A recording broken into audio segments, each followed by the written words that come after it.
A lot of people ask me when I'm working with the business, what do I do? Well, I guess the 5 areas that I typically work with businesses on is the strategy of the business, what's the business process, working with their people, helping them understand the numbers, the financials, and ensuring that there's a plan for innovation and improvement. When I talk about strategy or strategic planning, what I'm really talking about is what's the sector that they really want to service, who's their ideal client, who are the people that they love working with, who refer them, who don't argue about price. Getting that really clear is the first step. Other things is, well, what's the plans to actually deliver that? What are the business processes and systems that need to be in place? What's the supply chain mechanisms? Getting clear, what is the process of money coming in and money going out? How does the business work? And often I find that businesses don't actually understand what their competitors do. So the first step is to actually benchmark and understand what is it that's required to actually be successful in that market segment. As I work through the strategy and the business processes, the issues that come up are often around people.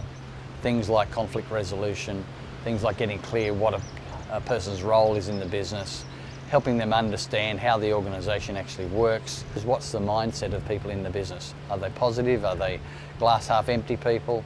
How do we actually turn that around to becoming a can-do organisation? If a business doesn't have a clear understanding of what's coming over the horizon, what are the trends in their industry, what are the risks that they face, then chances are they get complacent, they stay where they are and get stuck with an uncompetitive, ageing business process that others decide not modern, not innovative, I might go with another client. So working with people to develop a strategy for continuous improvement and innovation is the final step in the loop, which takes you back to what's your planning. And getting the planning process happening on a regular basis, month in, month out, quarter in, quarter out, year in, year out, is the critical part. When I talk about working with financials, with business owners and their financials, it's amazing how often I find clients who really are scared of looking at their numbers. The reason they're scared is, one, they often don't have enough money in the bank, and they actually don't understand how to interpret the information that's being given to them. So they outsource that to the accountant, who at the end of every year looks back and says, you've done this, this and this.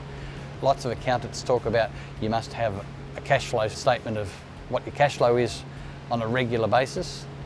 That's easier said than done. So I sit and help businesses establish, how do I manage my cash flow looking at 3 to 6 months out. So financials are a major part of why people are in business. They do it to have the financial freedom to live the life they want.